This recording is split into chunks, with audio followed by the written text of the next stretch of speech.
ആത്മഹത്യ ചെയ്യാൻ ഉദ്ദേശിക്കുന്നവർ ഒരു ഉപകാരം ചെയ്യണം. അത് ചെയ്യുന്നതിന് മുമ്പ് ഒരു നമ്പർ ടെലഫോൺ ചെയ്യണം. 0484396272 0484396272. ഇത് കൊച്ചിയിലെ ഒരു സ്ഥാപനത്തിൻ്റെ നമ്പറാണ്. സ്ഥാപനത്തിൻ്റെ പേര് മൈത്രി എന്ന സംഘടനയുടെ സ്ഥാപകനാണ് doctor CJ John. CJ John ഒരു മനോരോഗ വിദഗ്ധനാണ്. ഈ മൈത്രി സ്ഥാപിക്കാനുണ്ടായ സാഹചര്യം എന്താണ്? ഇപ്പോൾ പറഞ്ഞല്ലോ, ഈ ആത്മഹത്യ ചെയ്യാൻ തോന്നുന്ന ആളുകൾ ഈ നമ്പറിലേക്ക് വിളിക്കണമെന്ന്. വാസ്തവത്തിൽ ആത്മഹത്യക്ക് ശ്രമിക്കുന്നവരിൽ ഒരു 75% ആളുകളെങ്കിലും ഇത് ചെയ്യുന്നതിന് ഒരു മാസം മുമ്പ് ആരോടെങ്കിലും ഒക്കെ ഇതിനെക്കുറിച്ച് പറയാറുണ്ട്. വാസ്തവത്തിൽ അവർ പറയാത്തതുകൊണ്ടല്ല ഇത് സംഭവിക്കുന്നത്, നമ്മൾ കേൾക്കാത്തതുകൊണ്ടാണ്. പല രീതിയിലായിരിക്കും അവർ പറയാ. ജീവിതം മടുത്തു, എന്തിനാ ജീവിച്ചിരിക്കുന്നത്, ഒരർത്ഥമില്ല, ഇങ്ങനെയുള്ള ചില സൂചനകൾ അവർ നൽകാറുണ്ട്. ഈ പ്രസ്താവന വളരെ പരുക്കനായി ഒഴുക്കനായി നമ്മൾ പല സുഹൃത്ത് സദസ്സുകളിലും അല്ലാത്തടത്തും കേൾക്കുന്നില്ലേ? ജീവിതം മടുത്തു, ബോറടിക്കുന്നു, മടുത്തു, അർത്ഥമില്ല ഒന്നിനും. ആ നിരർത്ഥകതാബോധം നേരിട്ട് ആത്മഹത്യയിലേക്ക് നയിക്കുന്നുണ്ടോ? വാസ്തവത്തിൽ ഇത്തരം സൂചനകളെ നമ്മൾ വളരെ നിസ്സാരമായിട്ട് തള്ളാൻ പാടില്ല എന്നാണ് അനുഭവം പഠിപ്പിക്കുന്നത്. ഒരുപക്ഷെ തീവ്രമായ ദുഃഖം അനുഭവിക്കുന്ന ഒരു മനസ്സിന്റെ തേങ്ങലാവാതെ ഇത് വളരെ വ്യക്തമായിട്ട് മനസ്സിലാവുന്നതാണ്. ഒരുപക്ഷെ ആ ഒരു കമന്റിലേക്ക് നയിച്ച കാരണം എന്താണെന്ന് ഒന്ന് ചോദിച്ചു കഴിഞ്ഞാൽ എന്തെങ്കിലും ഒരു വിഷമമില്ലാതെ ഒരു വ്യക്തി ഇത് പറയില്ല. ഒരു കാഷ്വൽ കമന്റ് ആണെങ്കിൽ പോലും ഇതുപോലൊരു നിരർത്ഥകത ബോധം പ്രകടിപ്പിക്കണമെങ്കിൽ എന്തെങ്കിലും ആത്മാവിന്റെ ഒരു നൊമ്പരം മനസ്സിലുണ്ടായിരിക്കണം. തീർച്ചയായിട്ടും അങ്ങനെയുള്ള സന്ദർഭങ്ങൾ ചോദിച്ചാൽ നമുക്ക് അതിന്റെ പ്രേരകമായിട്ടുള്ള വസ്തുതകൾ അല്ലെങ്കിൽ പ്രേരകമായിട്ടുള്ള ഫീലിങ്സ് തീർച്ചയായിട്ടും കിട്ടും. മൈത്രി യഥാർത്ഥത്തിൽ ചെയ്യുന്ന ഇതാണ്. മൈത്രിയിൽ ചെയ്തിരിക്കുന്നത് തെരഞ്ഞെടുക്കപ്പെട്ട സന്നദ്ധ പ്രവർത്തകർ, അവർക്ക് പരിശീലനം കൊടുത്തിട്ടുണ്ട്. അവർ കേൾക്കാൻ സന്നദ്ധരായി സെന്ററിൽ വരുന്നു. ഇപ്പൊ പറഞ്ഞ ടെലിഫോൺ നമ്പറിൽ വിളിക്കുമ്പോൾ വിളിക്കുന്നയാളുടെ വികാരങ്ങൾ, എന്തുകൊണ്ടാണ് ആ ഒരു അവസ്ഥയിലേക്ക് പോയത് എന്ന് പറയുവാനുള്ള ഒരു സാഹചര്യം ഒരുക്കുന്നു. ആ ഒരു വെന്റിലേഷനിലൂടെ മനസ്സിന്റെ ഭാരം കുറയുന്നു. ഞാൻ ആ ടെക്നിക്കിലേക്ക് വരുന്നതിന് മുമ്പ് എന്നാണ് സ്ഥാപിച്ചത്, എങ്ങനെയാണ് സ്ഥാപിച്ചത്, ആരെല്ലാമാണ് അതിലുള്ളത്? മൈത്രി സ്ഥാപിച്ചിട്ട് 3.5 വർഷമായി. വാസ്തവത്തിലെ മാനസിക ആരോഗ്യ പദ്ധതികളിലെല്ലാം കൂടുതൽ ജനപങ്കാളിത്തം ആവശ്യമായിട്ട് വരുന്നൊരു സന്ദർഭമാണ്. ആത്മഹത്യയായാലും അമിത മദ്യപാനാസക്തി ആയാലും എല്ലാ കാര്യങ്ങളിലും ജനത്തിന്റെ പങ്കാളിത്തത്തോട് കൂടിയിട്ട് മാത്രമേ ഇതിലൊരു അർത്ഥവത്തായിട്ടുള്ള പ്രവർത്തനം നടത്താൻ പറ്റുള്ളൂ. ക്ലിനിക്കിലിരുന്ന എക്സ്പെർട്സ് മാത്രം ചെയ്തുകൊണ്ടാവുന്നില്ല. കേരളത്തിനെ സംബന്ധിച്ചിടത്തോളം ഇതിന്റെ പ്രവർത്തകർക്ക് ഇത്തരം ഒരു പ്രവർത്തനം വേണം എന്ന് ഒരു ഉൾവിളി ഉണ്ടായത് കേരളത്തിലെ ആത്മഹത്യാ നിരക്ക് കൊണ്ടാണ്. കേരളത്തിലെ ആത്മഹത്യാ നിരക്ക് ദേശീയ ശരാശരിയുടെ 3 ഇരട്ടിയാണ്. സംസ്ഥാന തലത്തിൽ ഇന്ത്യയിലെ 1ാം സ്ഥാനത്ത് നിൽക്കുകയാണ്. അപ്പൊ ഈ ഉൾവിളി ഉണ്ടായ ഒരു സംഘം, രാജഗിരി കോളേജിലെ മുൻ പ്രിൻസിപ്പലായിരുന്ന reverend father Jose Alex, Shri PO George, Vijayalakshmi Menon, ഇങ്ങനെ കുറെ പഴയ ഡയറക്ടർ ഓഫ് ഹെൽത്ത് സർവീസ് ആയിരുന്ന ഡോക്ടർ വിജയലക്ഷ്മി മേനോൻ, അവരാണ് ഇപ്പോഴത്തെ ഡയറക്ടർ മൈത്രിയുടെ. എവിടെ അതിന്റെ ആസ്ഥാനം? കൊച്ചിയിലെ ആശീർ ഭവൻ റോഡില് വിമലാലയം ബിൽഡിംഗ്സിൽ നിന്നാണ് ഇപ്പൊ അത് പ്രവർത്തിക്കുന്നത്. മൈത്രിയുടെ ജീവാത്മാവും പരമാത്മാവും എന്ന് പറയുന്നത് യഥാർത്ഥത്തിൽ മൈത്രിയിൽ പ്രവർത്തിക്കുന്ന ഒരു 40ഓളം വോളണ്ടിയേഴ്സ് ആണ്. ഈ വോളണ്ടിയേഴ്സ് എന്ന് പറഞ്ഞാൽ സമൂഹത്തിന്റെ ഒരു പരിച്ഛേദം തന്നെയാണ്, ഒരു ക്രോസ് സെക്ഷൻ ആണ്. ഏത് തരത്തിലുള്ള ആളുകളായി വന്നിരിക്കുന്നത്? കേൾക്കാൻ 40 പേരുണ്ട്. ഇപ്പൊ 40 പേരുണ്ട്. എല്ലാവരും കൊച്ചി ബേസ്ഡ് ആണോ? എല്ലാവരും കൊച്ചി ബേസ്ഡ് ആണ്. അവർ ആഴ്ചയിൽ 4 മണിക്കൂർ ഈ സെന്ററിലേക്ക് വരാറുണ്ട്. ഓരോ ആളും 4 മണിക്കൂർ ഈ സെന്ററിൽ പ്രവർത്തിക്കുന്നു. ഈ 40 പേരെ വെച്ചിട്ട് ഞങ്ങൾക്ക് 1 മണി തൊട്ട് രാത്രി 8 മണി വരെ പ്രവർത്തിക്കാൻ പറ്റുള്ളൂ. കാരണം ഒരാൾക്ക് ഒരാഴ്ചയിൽ 4 മണിക്കൂറേ ഡ്യൂട്ടി ചെയ്യാൻ പറ്റുകയുള്ളൂ. പലപ്പോഴും ഒരു കോള് വന്നു കഴിഞ്ഞിട്ടുണ്ടെങ്കിൽ ചിലപ്പോൾ അത് 2 മണിക്കൂർ 3 മണിക്കൂർ 10 മിനിറ്റ് കൊണ്ട് അവസാനിക്കുന്ന കോളും ഉണ്ട്. അപ്പൊ അത്ര വളരെ അധികം വൈകാരികമായിട്ടുള്ള അധ്വാനം വേണ്ട ഒരു കാര്യമാണ്. അപ്പൊ 4 മണിക്കൂറിൽ കൂടുതൽ ഒരാഴ്ചയിൽ ഡ്യൂട്ടി സ്ലോട്ട് ചെയ്യില്ല. ഇതിൽ വീട്ടമ്മമാരുണ്ട്, ബാങ്കിലെ ഉദ്യോഗസ്ഥരുണ്ട്. അങ്ങനെ സമൂഹത്തിന്റെ ഒരു പരിചിതമായിട്ടുള്ള ആളുകൾ. നമ്മൾ ഇവരിൽ നോക്കുന്നത് ഒരാൾ പറയുന്നത് കേൾക്കാനുള്ള ഒരു സന്മനസ് ഇവർക്കുണ്ടോ. നമുക്കൊക്കെ മലയാളികൾക്ക് ഏറ്റവും എളുപ്പമായിട്ടുള്ള കാര്യം അങ്ങോട്ട് പറയാനാണ്. എത്ര ഉപദേശം കൊടുക്കാനും മലയാളികൾക്ക് വളരെ എളുപ്പമുള്ള കാര്യമാണ്. പക്ഷെ ഇതിൽ അതല്ല ആവശ്യപ്പെടുന്നത്. ഇപ്പൊ മനസ്സിലങ്ങ് ദുഃഖം നിറയുമ്പോൾ പെയ്തൊഴിയുമ്പോൾ മാനം തെളിയും എന്ന് പറയുന്ന പോലെ ദുഃഖം നിറഞ്ഞ് ഒന്നും കാണാനാവാതെ ആത്മഹത്യ മാത്രം പോംവഴി എന്ന് ചിന്തിക്കുന്ന ഒരാളോട് അയാളുടെ മനസ്സിന്റെ ഉള്ളിലുള്ള തിങ്ങലും തേങ്ങലും ഒക്കെ പുറത്തേക്ക് പറയൂ എന്ന് പറയുമ്പോൾ ആ ഒരു വെന്റിലേഷനിലൂടെ കിട്ടുന്ന ഒരു തെളിച്ചം, ആ തെളിച്ചത്തിലൂടെ ജീവിതത്തിൽ ജീവിക്കാനുള്ള അർത്ഥങ്ങൾ അല്ലെങ്കിൽ ജീവിതത്തിൽ തന്നെ ജീവിതത്തിലേക്ക് ആകർഷിച്ചു നിർത്താനുള്ള കാര്യങ്ങൾ, വ്യക്തികൾ, ഇതിനെയൊക്കെ കണ്ടെത്താനുള്ള ഒരു പ്രോസസ് ഈ ലിസണിങ്ങിലൂടെ ഉണ്ടാവും. ഈ ട്രെയിനിങ് എവിടെ കൊടുക്കുന്നത്? ട്രെയിനിങ് എറണാകുളത്ത് വെച്ച് തന്നെയാണ് കൊടുക്കുന്നത്. ഇപ്പൊ ഇതേമാതിരിയുള്ള സെന്ററുകൾ ഇന്ത്യയിൽ 5 സ്ഥലത്തുണ്ട്. മൈത്രിയിലെ എറണാകുളം സെന്റർ പോലെ? അതെ, അതുപോലെയുള്ള സെന്റർ. മൈത്രിയുടെ തന്നെ അല്ല. ഇത് പൊതുവിൽ ബിഫ്രണ്ടേഴ്സ് ഇന്റർനാഷണൽ എന്ന് പറയുന്ന സാമരിറ്റൻസ് എന്ന് പറയുന്ന ലണ്ടൻ ബേസ്ഡ് ആയിട്ടുള്ള ഒരു പ്രസ്ഥാനത്തിന്റെ ഗുഡ് സാമരിറ്റൻസ്, അതെ, സാമരിറ്റൻ മൂവ്മെന്റിന്റെ ഒരു ഭാഗമാണത്. ഇതിലെ വളരെ സജീവമായിട്ടുള്ള ഒരു കേന്ദ്രമാണ് മദ്രാസിലെ സ്നേഹ. ആദ്യകാലങ്ങളിലൊക്കെ സാമരിറ്റൻസിന്റെ സ്നേഹയിലുള്ള വോളണ്ടിയേഴ്സ് ഇവിടെ വന്ന് ട്രെയിനിങ് കൊടുക്കുമായിരുന്നു. ഇപ്പൊ ക്രമേണ മൈത്രി 3.5 വർഷമായതോടുകൂടി മൈത്രിയിലെ വോളണ്ടിയേഴ്സിന് തന്നെ ട്രെയിനിങ് കൊടുക്കാനുള്ള ആ ഒരു പ്രാപ്തി വന്നു. എന്നാലും ഇപ്പൊ കഴിഞ്ഞ ആഴ്ചയും ഒരു പുതിയ ബാച്ചിനായിട്ടുള്ള ഒരു ട്രെയിനിങ് ഉണ്ടായിരുന്നു. സ്നേഹയുടെ സ്ഥാപക ഡയറക്ടറായിട്ടുള്ള ലക്ഷ്മി വിജയകുമാറും അവിടുത്തെ പഴയ ഡയറക്ടറായിട്ടുള്ള മല്ലികയും വന്നാണ് ആ ട്രെയിനിങ്ങിന്റെ മേൽനോട്ടം വഹിച്ചത്. 3 ദിവസം മദ്രാസ് 3 ദിവസം നീണ്ടു നിൽക്കുന്ന ഈ ട്രെയിനിങ് പ്രധാനമായിട്ടും റോൾ പ്ലേയിലൂടെ ഈ ലിസണിംഗ് എന്നുള്ള ടെക്നിക്ക് പെർഫെക്റ്റ് ചെയ്യുക എന്നുള്ളത്. റോൾ പ്ലേ എന്ന് വെച്ച് കഴിഞ്ഞാൽ ഇപ്പൊ ഞാൻ ആത്മഹത്യ ചെയ്യാനായിട്ട് ഇല്ല, ഞാൻ ചെയ്യാൻ ഉദ്ദേശിക്കുന്നില്ല. ആത്മഹത്യ ചെയ്യാനായിട്ട് ഉദ്ദേശിച്ച എന്റെ മനസ്സ് ദുഃഖിതമായിട്ട് ഇരിക്കുന്ന ഒരവസ്ഥയിൽ ഞാൻ വിളിക്കുകയാണ്. അപ്പുറത്തിരിക്കുന്നയാൾ വോളണ്ടിയർ ആണെന്ന് വെച്ച് കഴിഞ്ഞാൽ എങ്ങനെയാണ് എന്റെ കോളിനെ നേരിടുന്നത്? അപ്പൊ അതൊരു അഭിനയത്തിലൂടെ ഒരു റോൾ പ്ലേയിലൂടെ ഞാൻ കോളറായിട്ടും താങ്കൾ വോളണ്ടിയർ ആയിട്ടും ഉള്ള റോൾ പ്ലേയിലൂടെ ആ ടെക്നിക്ക് പെർഫെക്റ്റ് ചെയ്യുക എന്നുള്ള ഒരു പ്രോസസ്സാണ് ഇതിന്റെ കാതൽ. അത് പ്രത്യേകിച്ച് ഒരു ട്രെയിനിങ് ഇല്ലാതെ ഒരാൾക്ക് ചെയ്യാൻ കഴിയില്ലേ? ട്രെയിനിങ് ആവശ്യമാണ്. ട്രെയിനിങ് ആവശ്യമാണ്. എന്തിനാണെങ്കിലും ആ ഒരു ടെമ്പറമെന്റ്, മനസ്സിനത്തരം ഒരു ടെമ്പറമെന്റ് ഉണ്ടെങ്കിൽ പോലും അതിന് പെർഫെക്റ്റ് ചെയ്യുന്നതിന് ട്രെയിനിങ് ആവശ്യമാണ്. ഈ പരിശീലനത്തിന്റെ കൂടെ തന്നെ ആത്മഹത്യാ പ്രവണത വരാവുന്ന കാര്യങ്ങളെക്കുറിച്ചിട്ടുള്ള തിയറിറ്റിക്കൽ ഇൻപുട്സ് ഇതെല്ലാം കൊടുക്കും. പിന്നെ ഒരു ലെറ്റർ വന്നു കഴിഞ്ഞാൽ അങ്ങനെ ലെറ്ററിലൂടെ ഒരാൾക്ക് മറുപടി അയക്കേണ്ടത് എങ്ങനെ എന്നുള്ള കാര്യങ്ങൾ കൊടുക്കും. പിന്നെ ഡിഫിക്കൽട്ട് കോളേഴ്സ്, കാരണം ഇപ്പോൾ ഫോൺ എടുത്തു കഴിഞ്ഞിട്ട് ചിലർ പറയും ഞാൻ എന്താ വിഷമല്ല ഞാൻ മുമ്പിൽ വെച്ചേക്കാണ്, അതിന് മുമ്പ് ഈ നമ്പർ ഒന്ന് കണ്ടു, അങ്ങനെ വിളിച്ചിട്ടുണ്ട്. അങ്ങനെ തന്നെ വിളിച്ചിട്ടുണ്ട്. മനസ്സിലായി. പെട്ടെന്ന് ഇങ്ങനെ മറിച്ചു നോക്കിയപ്പോ ഇതിനെക്കുറിച്ച് ഓർത്തു, ഞാൻ വിളിക്കുകയാണ്, എല്ലാം റെഡിയാക്കി വെച്ചിരിക്കുകയാണ്, ജീവിച്ചിരുന്നിട്ട് കാര്യമില്ല. It's A difficult call. ആ തരം ഡിഫിക്കൽട്ട് കോൾസ് എങ്ങനെയാണ് how do you handle that call? വാസ്തവത്തിൽ ഈ തരം ഇങ്ങനെ വന്നു എന്ന് പറഞ്ഞല്ലോ. അതെ. How was that call handled? ഈ സന്ദർഭത്തിലും അടിസ്ഥാനപരമായിട്ട് ചെയ്യുന്നത് എന്തുകൊണ്ട് ഇതെങ്ങനെ എറണാകുളത്ത് തന്നെ കോൾ വരുന്നത്? അതെ. എറണാകുളത്തുനിന്നും ഗൾഫിൽ നിന്നെല്ലാം കോളുകൾ വരണം. ഇതിനെക്കുറിച്ചുള്ള റൈറ്റപ്സ് വന്നിട്ട് ചില കോളുകൾ ഗൾഫിൽ നിന്ന് പോലും മൈത്രിയിലേക്ക് വന്നിട്ടുണ്ട്.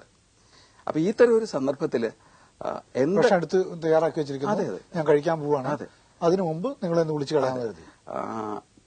എന്തുകൊണ്ട് ആണ് ഈ ഒരു അവസ്ഥയിലേക്ക് പോയത്, ആ ഫീലിങ്സ് എന്താണ്, അതിലേക്ക് നയിച്ചിട്ടുള്ള ഫീലിങ്സിനെ കുറിച്ച് പറയൂ എന്നുള്ള ഒരു പ്രോസസ്സ്, ആ ഒരു രീതിയിലുള്ള അത് പറയാനുള്ള ഒരു പ്രേരിപ്പിക്കലാണ് ഈ ലിസണിങ്ങിൽ ഉണ്ടാകുന്നത്. 90% 95% സന്ദർഭങ്ങളിലും ഈ വിളിച്ചു എന്നുള്ള ഒരൊറ്റ ആനുകൂല്യത്തിൽ തന്നെ ഇയാൾ ഷെയർ ചെയ്യാനും മനസ്സിൽ വിമിഷ്ടങ്ങൾ ഷെയർ ചെയ്യാനുള്ള സന്നദ്ധത പ്രകടിപ്പിക്കാറുണ്ട്. ഷെയർ ചെയ്യാൻ കഴിഞ്ഞു കഴിഞ്ഞാൽ പിന്നെ എളുപ്പമാണ്. കാരണം ഷെയർ ചെയ്യുന്നതോടുകൂടി മനസ്സിലെ ആ തിങ്ങുന്ന ഭാരം കുറയും. കാരണം ഷെയർ ചെയ്യാന്ന് പറയുമ്പോൾ ഭാരം പങ്കിടുക എന്നുള്ളതാണ്. ഈ ഭാരം പങ്കിടുന്നതോടുകൂടിയിട്ട് തന്നെ മനസ്സിന് കുറച്ചുകൂടെ ഒരു അയവ് വരും, ഒരു ലാഘവം വരും, കുറച്ചുകൂടെ ക്ലിയറർ ആയിട്ട് ജീവിതത്തിനെ കാണാൻ പറ്റും. അത്തരം ഒരു ഘട്ടത്തിൽ നമ്മൾ ആ ആളുകളുടെ അടുത്തുനിന്ന് പ്രോമിസ്, ഒരു ഇത് ചെയ്യില്ല, അടുത്ത ദിവസം വീണ്ടും വിളിക്കുക എന്നുള്ളൊരു പ്രോമിസ് എക്സ്ട്രാക്ട് ചെയ്യും. പലപ്പോഴും ഈ ഒരു പ്രോസസ്സിൽ തന്നെ ഓൾട്ടർനേറ്റീവ്സിന് ജീവിതത്തിൽ മരണമല്ലാതെ വേറെ പല ഓൾട്ടർനേറ്റീവ്സും ഉണ്ട് എന്നുള്ള ഒരു തലത്തിലേക്ക് ഈ വ്യക്തി എത്താറുണ്ട്. അപ്പൊ അടുത്ത ദിവസം വിളിക്കണം എന്ന് ഉള്ള ഒരു പ്രോമിസ് എക്സ്ട്രാക്ട് ചെയ്യും. കഴിഞ്ഞ വർഷം 48 കോളുകൾ ടെലിഫോണിൽ വന്നത് ഇമിനന്റ്ലി സൂയിസൈഡിലായിരുന്നു. അത് ആ സമയത്ത് ഇതുപോലെ വളരെ 1-2 കോളിന് ഇതുപോലത്തെ ഒരു ഗ്രാഫിക് ഡീറ്റെയിൽസ് പറഞ്ഞാൽ അല്ലല്ല, ഇതില് ചില കാര്യങ്ങളിൽ വളരെയധികം കോൺഫിഡൻഷ്യാലിറ്റി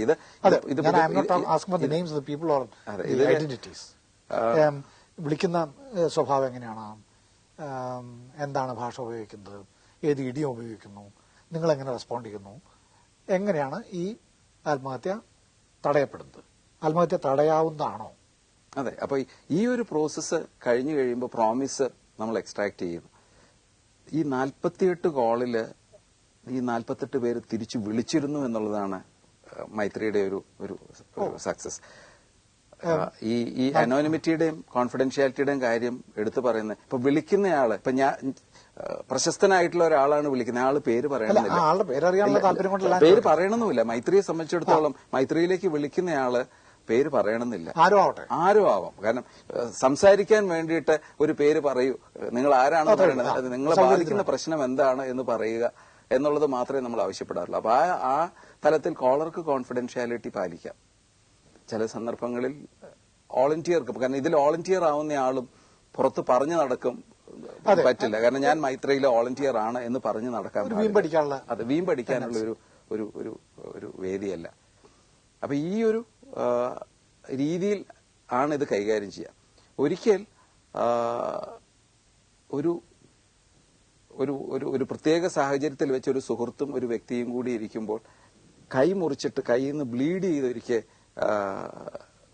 മൈത്രിയിലേക്ക് ഒരാൾ വരികയുണ്ടായി. അല്ല, ബ്ലീഡ് ചെയ്ത് ആക്ച്വലായിട്ട് വിസിറ്ററായിട്ട് നേരെ സെന്ററിലേക്ക് ഈ സുഹൃത്ത് ഇയാളെ കയ്യിൽ നിന്നും ബ്ലീഡ് ചെയ്ത് ഇയാള് കൈ മുറിച്ചതാണ്, ആത്മഹത്യക്ക് വേണ്ടിയിട്ട് കൈ മുറിച്ചതാണ് എന്ന് പറഞ്ഞിട്ട് കൊണ്ടുവന്നിരുന്നു.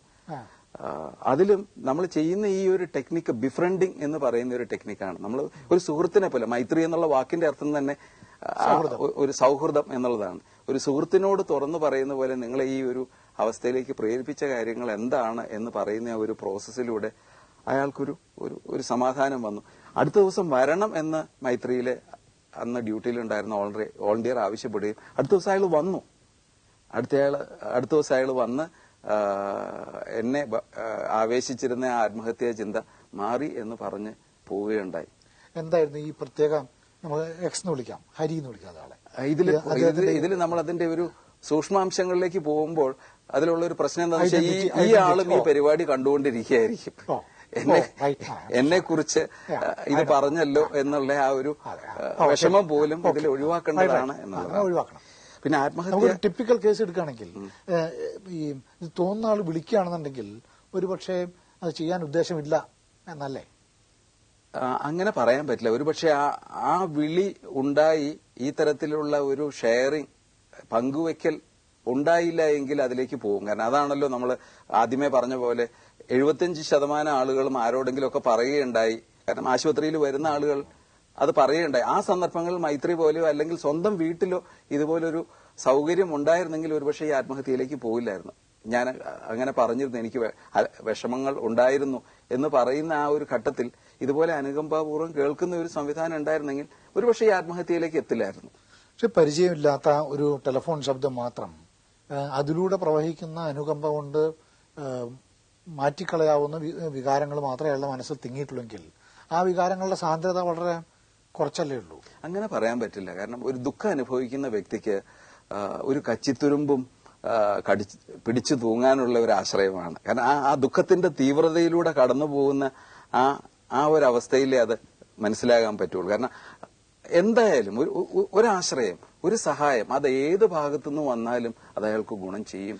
ഈ മൈത്രിയിലെ ഈ അപരിചിത ശബ്ദം ഒഴിച്ച് ബാക്കി ഭൂമുഖത്തെ എല്ലാ കച്ചിത്തുരുമ്പുകളും ഇല്ലാതെയായി പോയ ആളാണോ ഈ? വാസ്തവത്തിൽ ഈ എല്ലാ കച്ചിത്തുരുമ്പും എല്ലാ സന്ദർഭങ്ങളിലും ഇല്ലാതാവുകയല്ല. നമുക്ക് ലഭ്യമായിട്ടുള്ള കച്ചിത്തുരുമ്പുകളല്ല, അതിനേക്കാളും ശക്തമായിട്ടുള്ള തുരുത്തുകൾ പോലും ഒരു വിഷാദത്തിന്റെ ഭാവത്തിൽ കാണാൻ പറ്റാതെ പോകുന്നതും ആവാം. ആ കാണുക എന്നുള്ള ഒരു പ്രോസസ്സ് ഈ ഷെയറിങ്ങിലൂടെ കിട്ടും. കാരണം ഞാൻ വളരെ ടിപ്പിക്കലായിട്ടുള്ള ഒരു ഉദാഹരണമാണ് പറഞ്ഞത്. ആകാശം മുഴുവൻ കറുത്തിരുണ്ട് നിൽക്കുമ്പോൾ ഭൂമിയിൽ തന്നെ പരസ്പരം നമുക്ക് കാണാൻ പറ്റാതെ വരും. തൊട്ടു മുമ്പിൽ ഒരു അപകടമുണ്ട് എന്ന് പോലും ചിലപ്പോൾ ആ ഇരുട്ടിൽ ചിലപ്പോൾ പെട്ടെന്ന് മനസ്സിലായില്ല. മഴ പെയ്തു കഴിഞ്ഞാൽ മാനം തെളിഞ്ഞു, ഭൂമിയിൽ വെളിച്ചമായി നമുക്കെല്ലാം കാണാൻ പറ്റുന്നു. അതുപോലെയാണ് മനസ്സിൽ സങ്കടം വന്നെന്നറിയുമ്പോൾ എല്ലാം ഒന്ന് പറഞ്ഞ് കരഞ്ഞു കഴിഞ്ഞാൽ, പലപ്പോഴും ടെലിഫോണിലൂടെ പൊട്ടിക്കരയുന്നവരുണ്ട്, വിഷമങ്ങളൊക്കെ പറഞ്ഞ് പൊട്ടിക്കരയുന്നവരുണ്ട്. ആ ഒരു പ്രോസസ്സ് കഴിഞ്ഞിട്ട് അവർ പറയുന്നു, നിങ്ങളോടെല്ലാം, നിങ്ങൾ ആരാണെന്ന് അറിയില്ല, നിങ്ങളോടെല്ലാം പറഞ്ഞൊന്ന് കരഞ്ഞു കഴിഞ്ഞപ്പോൾ എന്തൊരു ആശ്വാസം. ഈ രീതിയിൽ പൊട്ടിക്കരയുന്നവരുണ്ട്. നമുക്ക് കേൾക്കാനുള്ള ഒരു സമൂഹത്തെ ഉണ്ടാക്കാനാണോ വാസ്തവത്തില് ഇതില് മൈത്രി എപ്പോഴും പറയുന്നത്, ഈ തരം കേൾക്കുക എന്നുള്ളതൊരു മാനുഷികമായിട്ടുള്ള സ്കില്ലാണ്. ഈ സ്കില്ല് പല കാരണം കൊണ്ട് കേരളീയ സമൂഹത്തിൽ നിന്നും കുറഞ്ഞു വരികയാണ്. ഈ സ്കില്ല് ഇപ്പോഴും നമുക്കുണ്ട്. അത് നമ്മൾ കാണുന്നില്ല, അത് ഉപയോഗിക്കുന്നില്ല എന്നുള്ളതാണ്.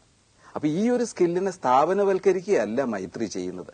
മൈത്രി നിലനിൽക്കുന്നത്, നോക്കൂ, ഈ മൈത്രിയുടെ അടിസ്ഥാന തത്വശാസ്ത്രം നിങ്ങളുടെ കുടുംബത്തിലാവാം, നിങ്ങൾ ജോലി ചെയ്യുന്ന സാഹചര്യത്തിൽ, ഏത് സാഹചര്യത്തിലായാലും പ്രതിസന്ധിയിൽ കിടന്ന് ആടി ഉലയുമ്പോൾ നിങ്ങൾക്ക് വേണ്ടത് നിങ്ങളുടെ വിഷമങ്ങൾ കേൾക്കാൻ പറ്റുന്ന ഊഷ്മളമായൊരു വ്യക്തിബന്ധമാണ്. അത്തരം വ്യക്തിബന്ധങ്ങൾക്കുള്ള ഒരു ആഹ്വാനം, ഒരു പ്രതീകം എന്നുള്ള നിലയിൽ കൂടിയാണ് മൈത്രി പ്രവർത്തിക്കുന്നത്. സെന്റർ ബേസ്ഡ് ആയിട്ടുള്ള വർക്ക് അതിന്റെ ഒരു ഭാഗം മാത്രമാണ്.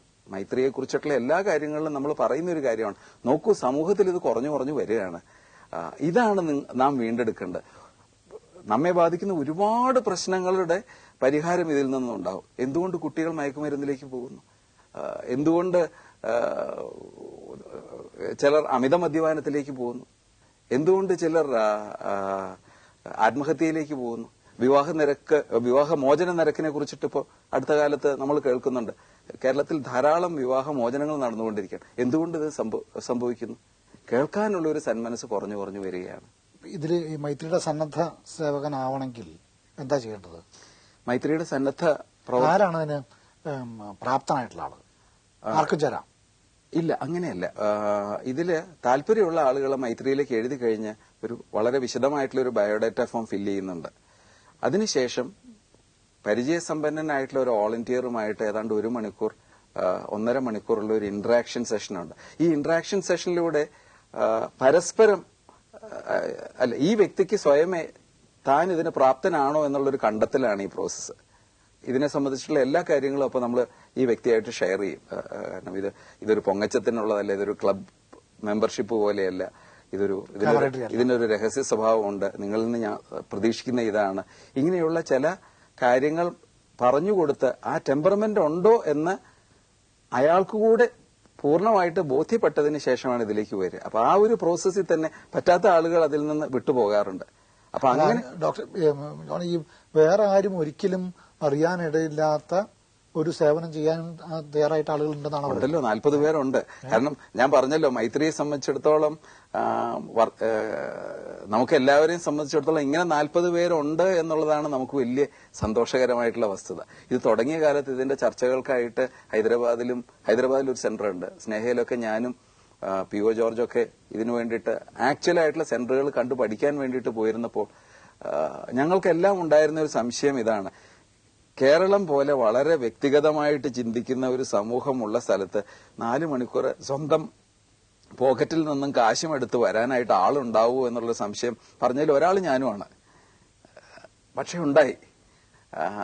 40 പേര് ഇപ്പോഴുണ്ട്. ഇത് കേരളത്തിലെ മറ്റ് നഗരങ്ങളിൽ ട്രൈ ചെയ്ത് നോക്കിയിട്ടുണ്ടോ? മറ്റ് നഗരങ്ങളിലേക്ക് ഇപ്പോൾ തൃശ്ശൂരിൽ നിന്ന് ഇതുപോലൊരു സെന്റർ തുടങ്ങാൻ വേണ്ടിയിട്ടുള്ള ഒരു ആവശ്യം ഉന്നയിച്ച് ഒരു ഗ്രൂപ്പ് വന്നിട്ടുണ്ട്. ഈ ബിഫ്രണ്ടേഴ്സിന്റെ ഇതില് മറ്റ് സ്ഥലങ്ങളിലൊന്നും ആയിട്ടില്ല. തിരുവനന്തപുരത്ത് പണ്ട് ഈ സമരറ്റൻസിന്റെ ഒരു ഏർപ്പാടുണ്ടായിരുന്നു. തിരുവനന്തപുരത്ത് ജനറൽ ഹോസ്പിറ്റലുമായിട്ട് ബന്ധപ്പെട്ട് നടന്നിരുന്ന സംഭവം കൂടുതലും ഒരു ഡോക്ടറായിരുന്നു ഇതില് പങ്കാളിയായിരുന്നു. മൈത്രിയെ സംബന്ധിച്ചുള്ള ഒരു ഡോക്ടറുടെ പങ്ക് ആവശ്യമേ ഇല്ല. കാരണം ഡോക്ടർ ശരിക്കും പറഞ്ഞ ഒരു ബാധ്യതയാണ്. ഞങ്ങളൊക്കെ അതിനെ കാറ്റലൈസ് ചെയ്തു, ആ ഒരു പ്രോസസ്സിനെ ഹെൽപ്പ് ചെയ്തു എന്നുള്ളതിന് ശേഷം ഒരു ചികിത്സയല്ല അവിടെ നടക്കുന്നത്. അല്ല, ഇതൊരു മനുഷ്യനോട് അടിസ്ഥാനപരമായിട്ട് വിഷമമുള്ള സന്ദർഭങ്ങളിൽ ചെയ്യേണ്ട ഒരു ചുമതലയാണത്. അത് ഒരു ഒരു ഒരു സെലക്ടഡ് ഗ്രൂപ്പിലൂടെ ചെയ്യുന്നു. അത് സമൂഹത്തിനൊരു മാതൃകയാക്കി നിർത്തുന്നു എന്നേ ഉള്ളൂ. ഇതൊരു പ്രൊഫഷണൽ സർവീസ് അല്ല. ഇതൊരു കൗൺസിലിംഗ് സർവീസും അല്ല. ഇതൊരു ലിസണിംഗ് സർവീസാണ്. വാസ്തവത്തിൽ ഈ ഒരു 3.5 വർഷം കൊണ്ട് 2654 ടെലിഫോൺ കോൾസ് വന്നിട്ടുണ്ട്. 1 മണി മുതൽ 8 മണി വരെയാണ് ഞങ്ങൾ വർക്ക് ചെയ്യുന്നതെന്ന് ഞാൻ പറഞ്ഞു. അത്രയ്ക്ക് ഉള്ള വോളണ്ടിയേഴ്സേ ഉള്ളൂ. കാരണം ഒരേ സമയം ഉച്ചവരെ ഇല്ല, ഒരേ സമയം 2 വോളണ്ടിയർ എങ്കിലും വേണം. കാരണം എന്തെങ്കിലും ഒരു ഡിസ്ട്രസ്സോ ഇതൊക്കെ വന്നു കഴിഞ്ഞാൽ വോളണ്ടിയേഴ്സും മനുഷ്യരാണ്. അവർക്ക് ഷെയർ ചെയ്യേണ്ട സന്ദർഭങ്ങൾ വരും. ഒരു ഫോൺ വന്നു. കാരണം ഇതൊരു വളരെ വൈകാരിക, അവർ തമ്മിൽ ഈ ഒരു കോളിനെ കുറിച്ചുള്ള ഡിസ്കഷൻ നടക്കും. ഡ്യൂട്ടിയിലുള്ള സമയത്തുള്ള വോളണ്ടിയേഴ്സ് തമ്മിൽ ഇതിനെക്കുറിച്ച് ഡിസ്കസ് ചെയ്യും. കാരണം ചിലപ്പോൾ ചില പ്രശ്നങ്ങൾ ഈ ഒരു മരിക്കാനായിട്ട് തയ്യാറായിട്ട് നിൽക്കുകയാണെന്ന് പറഞ്ഞൊരു ടെലിഫോൺ കോളൊക്കെ വന്ന് 1-2 മണിക്കൂർ ഒരു വോളണ്ടിയർ ഈ ബിഫ്രണ്ടിങ് നടത്തി കഴിയുമ്പോൾ വൈകാരികമായിട്ട് തീർച്ചയായിട്ടും വളരെ വളരെ ഒരു വിഷമം ഉണ്ടാക്കുന്ന ഒരു സന്ദർഭമാണ്. ആ സന്ദർഭങ്ങൾ മറ്റൊരാളുണ്ടെങ്കിൽ അതൊരു ആശ്വാസമാണ്. അപ്പൊ 2 ആള് വേണം. അപ്പൊ ഈ നിലവിലുള്ള എണ്ണം വെച്ചിട്ട് ഇത്രയും സമയം നമുക്ക് ചെയ്യാൻ പറ്റുള്ളൂ. അപ്പൊ 2654 ടെലിഫോൺ കോളുകൾ വന്നു, 714 എഴുത്തുകൾ വന്നു. വിസിറ്റ്സ് കളമശ്ശേരിയിലാവുകൊണ്ട് 556. കാരണം സെന്ററിലേക്ക് നേരിട്ട് വരുന്നവർ 550. നേരിട്ട് വരുന്ന ആളുകളുണ്ട്. ഇതിനെ കുറിച്ചിട്ടെല്ലാം ആദ്യത്തെ സംസാരത്തിന് ശേഷം അതോ വിവരം അറിഞ്ഞതിന് ശേഷം? അല്ല, വിവരം അറിഞ്ഞ നേരിട്ട് സെന്ററിലേക്ക് വരുന്ന ആളുകളുമുണ്ട്. വിസിറ്റ് കോൾസ് ഉണ്ട്. ടെലിഫോണിലൂടെ ബന്ധപ്പെടാം, കത്തുകൾ എഴുതാം. പല ഇതിനെക്കുറിച്ചുള്ള ലേഖനങ്ങളും നമ്മൾ അഡ്രസ് കൊടുക്കാറുണ്ട്. ഈ അഡ്രസ് വെച്ചിട്ട് കത്തുകളും വരാം. ഈ വരുന്ന ആളുകൾ അവരുടെ ഐഡന്റിറ്റി റിവീൽ ചെയ്യോ അതോ അവിടെ ഇരിക്കുന്ന ആളുടെ ഐഡന്റിറ്റി ചോദിച്ചറിയോ? എങ്ങനെ? വോളണ്ടിയറുടെ പേര് ചോദിക്കും. ഈ ആൾ യഥാർത്ഥത്തിലുള്ള ഒരു ഐഡന്റിറ്റി ആണോ പറയുന്നത് എന്നുള്ളതിനെ കുറിച്ച് നമ്മൾ കൂലങ്കഷമായിട്ട് അന്വേഷിക്കാൻ പോകാറില്ല. കാര്യമില്ല, അതിന്റെ ആവശ്യമില്ല. കാരണം നമ്മളെ സംബന്ധിച്ചിടത്തോളം ആ വ്യക്തിയല്ല. ആത്മഹത്യാ പ്രവണതയുള്ള വിഷാദവാനായ ഏകാന്തതാബോധം പേറുന്ന ആ ഒരു മനുഷ്യൻ ആണ് അതിൽ പ്രധാനം. അയാളുടെ ഐഡന്റിറ്റിയോ എന്തിനു ജോലി ചെയ്യുന്നു അതിനൊന്നും പ്രസക്തിയില്ല അതിൽ. കാരണം ദുഃഖം അനുഭവിക്കുന്ന ഒരു വ്യക്തി, ആ ഒരു തലം മാത്രമേ അതിലുള്ളൂ. ഇതിൽ വളരെ ഇൻട്രസ്റ്റിംഗ് ആയിട്ടുള്ളൊരു വസ്തുത, ടെലിഫോണിൽ വിളിച്ചതിൽ 38% പേര് സ്ത്രീകളാണ്. നേരിട്ട് വന്നതിൽ 30% സ്ത്രീകളുള്ളൂ. കത്തുകൾ എഴുതിയതിൽ 50% സ്ത്രീകളായിരുന്നു. അപ്പോൾ അവരെ സംബന്ധിച്ചുള്ള ഈ ഒരു അനോണിമിറ്റിയുടെ ഒരു ഘടകം വല്ലാതെ അവരെ ബോധർ ചെയ്യുന്നുണ്ട് എന്ന് തോന്നുന്നുണ്ട്. പല സ്ത്രീകളുടെ വിളികളും 3 മണി 4 മണി ആ സമയങ്ങളിലൊക്കെയാണ്. വീട്ടിലാരും ഇല്ലാതിരിക്കുന്ന സമയങ്ങളിൽ അവരുടെ വിഷമങ്ങൾ പങ്കുവെക്കുന്ന രീതിയിൽ ആ സമയത്താണ് ഈ സ്ത്രീകളുടെ കോളുകൾ. ഈ ഒരു കോൾ എത്ര നീണ്ടത്? അരമണിക്കൂർ, 1 മണിക്കൂർ? 10 മിനിറ്റ് തൊട്ട് 4 മണിക്കൂർ വരെ നീണ്ട കോളുണ്ട്. നമ്മൾ ടെലിഫോൺ ഡിസ്കണക്ട് ചെയ്യില്ല. കാരണം അവർക്ക് പറയാനുള്ളത് കേട്ട്, അതാണ് ആ ട്രെയിനിങ്ങിന്റെ ഇത്. കാരണം നമ്മളായിട്ട് ഒരിക്കലും ഡിസ്കണക്ട് ചെയ്യാൻ പാടില്ല. അപ്പൊ അത്രയും സമയം ഈ ടെലിഫോണും എൻഗേജ് ആയിരിക്കും, അവർ പറഞ്ഞുകൊണ്ടേയിരിക്കും. അപ്പൊ 4 മണിക്കൂർ വരെ നീണ്ട ബിഫ്രണ്ടിങ്ങുകൾ ഇതിലുണ്ടായിട്ടുണ്ട്. ഇവരുടെ പ്രശ്നങ്ങൾ പിന്നീട് അനലൈസ് ചെയ്യാൻ വേണ്ടി അതിന്റെ നോട്ട്സ് എടുക്കുക അല്ലെങ്കിൽ റെക്കോർഡ് ചെയ്യുക ഒന്നും ഇല്ല. ഈ ലിമിറ്റഡ് പ്രോബ്ലം സോൾവ് ചെയ്യുക മാത്രമേ. നമ്മൾ ഒരു സ്റ്റാറ്റിസ്റ്റിക്കൽ പർപ്പസിന് വേണ്ടിയിട്ട് മാത്രം ഉള്ള ഒരു നമ്പർ ഓഫ് കോൾസ്, അതെ, രേഖയല്ലാതെ ഇത് ഒരു കോൺഫിഡൻഷ്യാലിറ്റിയുടെ ഒരു തലത്തിന് വേണ്ടിയിട്ട് ഇതിനെക്കുറിച്ച് റെക്കോർഡ് കീപ്പിങ്ങോ അങ്ങനെ ഒന്നും മൈത്രിയിലില്ല. അപ്പൊ ഇതിൽ നിന്ന് ജോൺ പറഞ്ഞു വരുന്നതനുസരിച്ചാണെങ്കിൽ ആത്മഹത്യ ഒഴിവാക്കാവുന്ന ഒരു കാര്യമാണ്. അതെ, തീർച്ചയായും അനിവാര്യമല്ല. അതെ, ഇത് തീർച്ചയായിട്ടും പ്രിവെന്റബിൾ ആണ്. അതിന്റെ എല്ലാം കറുത്തിരിക്കുമ്പോൾ ജീവിതം തന്നെ നിഷ്ഫലമാണ്, ഈ നരത്വം എന്ന് പറയുന്നത് അതിനിന്ദ്യമാണ് എന്ന് തോന്നുന്ന ഘട്ടത്തിൽ ജീവൻ ഒടുക്കുന്നത് ഒഴിവാക്കാൻ കഴിയുമോ? തീർച്ചയായിട്ടും കഴിയും. കാരണം ഈ ആത്മഹത്യാ ശ്രമം കഴിഞ്ഞ് വരുന്ന ധാരാളം ആളുകളെ കാണുന്ന ഒരു ആശുപത്രിയിലാണ് ഞാൻ ജോലി ചെയ്യുന്നത്. നമ്മൾ പ്രതീക്ഷിക്കുന്ന അത്ര ഡിറ്റർമിൻഡ് ആയിട്ട് ആത്മഹത്യ ചെയ്യാൻ ശ്രമിച്ച ഒരാളാണെങ്കിൽ നമ്മൾ ചെന്ന് കഴിയുമ്പോൾ എന്തിനാ നമ്മളെ ജീവിതത്തിലേക്ക് കൊണ്ടുവന്നുള്ള ഒരു വൈരാഗ്യ ബുദ്ധിയായിരിക്കും. അദ്ദേഹത്തിന് വീണ്ടും വേണമെങ്കിൽ ശ്രമിക്കുകയും ചെയ്യാം. പക്ഷെ 95% പേരും ഈ മരണത്തിന് മുഖാമുഖം കാണുന്ന ആ ഒരു നിമിഷമുണ്ടല്ലോ, ആ നിമിഷത്തിൽ എങ്ങനെയെങ്കിലും രക്ഷിക്കൂ എന്ന് കരയുന്നവരാണ്. ഇവരെല്ലാം അനലൈസ് ചെയ്യുമ്പോൾ പിന്നീട് നമ്മൾ കണ്ട് ഒരു ബയോളജിയുടെ ഒരു അർജല്ല, ജീവന്റെ ഒരു മടി. ബയോളജിയുടെ അർജനും കൂടുതൽ മനുഷ്യൻ എന്നുള്ള അവസ്ഥയുടെ ഒരു അർജാണ്. കാരണം അതുകൊണ്ട് തന്നെയാണ് ഇത് പ്രിവെന്റബിൾ ആണെന്ന് പറയുന്നത്. കാരണം ഇവരോടെല്ലാം നമ്മൾ പിന്നീട് സംസാരിക്കുമ്പം ഇത് വേണോ വേണ്ടയോ എന്ന ഉള്ള ഒരു ആംബിവലൻസിന്റെ ഒരു ഘട്ടം കടന്നിട്ടാണ് ഈ ഒരു ആത്മഹത്യാ ശ്രമത്തിലേക്ക് എത്തുന്നതെന്ന് അവർ തന്നെ പറയാറുണ്ട്. പലപ്പോഴും ഞാൻ ആലോചിക്കും, ചെയ്യണോ വേണ്ട, മോളുണ്ടല്ലോ, അല്ലെങ്കിൽ അങ്ങനെ അമ്മയുണ്ടല്ലോ, അല്ലെങ്കിൽ വീട്ടുകാരുണ്ടല്ലോ, അവർ വിഷമിക്കില്ലേ എന്നുള്ള രീതിയിലുള്ള ഒരു മൽപ്പിടുത്തം, മനസ്സിലുള്ള ഒരു മൽപ്പിടുത്തം കഴിഞ്ഞതിന് ശേഷം ഒരു ദുർബല നിമിഷത്തിൽ അത് ചെയ്യുന്നത്. അപ്പൊ ഒരു ആംബിവലൻസിന്റെ ഘട്ടമുണ്ട്. ഇത്തരം സന്ദർഭങ്ങളിലൊക്കെയാണ് തീർച്ചയായിട്ടും നമുക്ക് ഇന്റർവീൻ ചെയ്യാൻ പറ്റുന്നത്, അവരെ സഹായിക്കാൻ പറ്റുന്നത്. ആ സന്ദർഭങ്ങളിലാണ് ഇവർക്ക് കേൾക്കാൻ, അനുകമ്പയോടെ ശ്രവിക്കാൻ പറ്റുന്ന ഒരു സംവിധാനം ഉണ്ടാവേണ്ടത്. അത് സ്വന്തം വീട്ടിലായാലും തരക്കേട്. ആത്മഹത്യാ ശ്രമത്തെ ഒരു രോഗത്തിന്റെ ലക്ഷണമായിട്ട് കാണാനേ പാടില്ല. രോഗം ഉണ്ടായിട്ട് രോഗത്തിന്റെ ഫലമായിട്ട് ചെയ്യുന്ന ഒരു ശതമാനമുണ്ട്. ഒരു 10-25% വിഷാദ രോഗങ്ങളിൽ നിന്നും ഉണ്ടാകുന്ന ആത്മഹത്യകളുണ്ട്. പക്ഷെ ബാക്കിയുള്ളത് പലതും ആ സന്ദർഭത്തിൽ വിഷാദം ഉണ്ടെങ്കിലും അതിലേക്ക് നയിച്ച ഘടകങ്ങൾ സാമൂഹികമായിരിക്കും. ചെയ്യുന്നവരെ സംബന്ധിച്ചിടത്തോളം ഉള്ള ഒരു വലിയൊരു കാര്യം എന്താന്ന് വെച്ച് കഴിഞ്ഞാൽ, അവര് പലപ്പോഴും മറന്നു പോകുന്ന ഒരു കാര്യമുണ്ട്. അത് ചെയ്തു കഴിഞ്ഞാൽ ദുഃഖിക്കുന്ന ഒത്തിരി ആളുകളുണ്ട്. ആശുപത്രി വരാന്തകളിലൊക്കെ കാണാം, ആത്മഹത്യാ ശ്രമമായിട്ട് വന്നു കഴിയുമ്പോൾ എത്ര പേരാണ്. അതൊരു വലിയൊരു ആഘാതമാണ് അവർക്ക്. തൽക്കാലത്തെ ശ്രമം ഒഴിവാക്കിയതിനു ശേഷം പിന്നെ മൈത്രിയുടെ റോൾ എന്താ? ഒരാൾ ആത്മഹത്യ ചെയ്യാൻ പോകുന്നു, അത് സംസാരിക്കുന്നു, അത് ഒഴിവാക്കും, ഒരു റോളും ഇല്ല. ബാക്കി അദ്ദേഹത്തിന്റെ ആ പ്രശ്നം തൽക്കാലത്തെ തിങ്ങി നിൽക്കുന്ന ആ വികാരം മാറിയെങ്കിലും സാമൂഹികമായോ സാമ്പത്തികമായോ ധാർമ്മികമായോ ഉള്ള ഒരു പ്രശ്നം അവശേഷിക്കുന്നു. അത് ടാക്കിൾ ചെയ്യാൻ കഴിഞ്ഞില്ലെങ്കിൽ അത് തൽക്കാലത്തെ ഒരു മൈത്രിയെ സംബന്ധിച്ചിടത്തോളം ഇതൊരു ക്രൈസിസ് സെന്ററാണ്, മാനേജ്മെന്റ്. ആ ഒരു ഘട്ടം കഴിഞ്ഞു കഴിഞ്ഞാൽ ഏത് സംവിധാനത്തിലേക്ക് പോയാൽ പരിഹാരം ഉണ്ടാകുമെന്ന് പോലും വളരെ ക്ലിയർ ആയിട്ട് ചിന്തിക്കാൻ പറ്റുന്ന ഒരവസ്ഥ ഈ വ്യക്തിക്ക് ഉണ്ടാകാറുണ്ട്. ചിലപ്പോൾ പ്രൊഫഷണൽ ഹെൽപ്പ് ആയിരിക്കും, അല്ലെങ്കിൽ ഒരു സാമ്പത്തിക പ്രശ്നത്തിന് പോകേണ്ട ഏജൻസികളായിരിക്കാം. ആ ഒരു രീതിയിൽ യുക്തിപൂർവമായിട്ട് ചിന്തിക്കാനുള്ള ഒരു ശേഷി ഈ ഒരു വെന്റിലേഷൻ കഴിയുമ്പോൾ കിട്ടും. അങ്ങനെ കിട്ടിയിട്ടുണ്ടെന്ന് തീർച്ചയായിട്ടും അനുഭവത്തിലൂടെ പറയാൻ പറ്റും.